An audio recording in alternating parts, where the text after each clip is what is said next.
প্যারাগুয়ের বিপক্ষে হারের পর এবার পেরুকে ১-০ গোলে হারিয়ে দারুণভাবে ঘুরে দাঁড়িয়েছে আর্জেন্টিনা।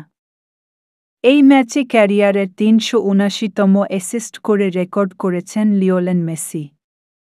বুধবার ২০ নভেম্বর বছরের শেষ ম্যাচে ঘরের মাঠ বুয়েন্স আয়ার্সে এই জয় পায় স্ক্যালোনির দল। এদিন পেরুর বিপক্ষে একাদশ সাজাতেই হিমশিম খাচ্ছিল আর্জেন্টিনা।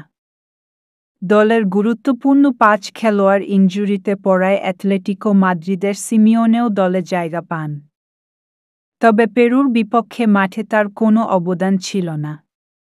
ম্যাচের প্রথমার্ধে আক্রমণের পর আক্রমণ করেও গোলের দেখা পায়নি মেসিরা। দ্বিতীয়ার্ধের ১০ম মিনিট ও ম্যাচের ৫৫তম মিনিটে দারুণ এক গোল করে দলকে লিড এনে দেন লাউতারো মার্টিনেজ। ডিবক্সের বাদিক থেকে মেসির ক্রস হাফ ভলিতে গোল করেন তিনি।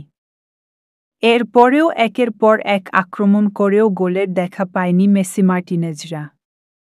শেষ পর্যন্ত ১-০ গোলে জয় নিয়ে মাঠ ছাড়ে আর্জেন্টাইনরা। পেরুর বিপক্ষে ক্যারিয়ারের ৩৭৯তম অ্যাসিস্ট করে রেকর্ড করেছেন আর্জেন্টাইন সুপারস্টার মেসি। আন্তর্জাতিক ফুটবলের ইতিহাসে ৫৮টি অ্যাসিস্ট করলেন তিনি। এতে যৌথভাবে জাতীয় দলের হয়ে সর্বোচ্চ গোলের রেকর্ড করেছেন তিনি। এর আগে মেসির সমান অ্যাসিস্ট করেছেন আমেরিকার লন্ডন ডোনোভান।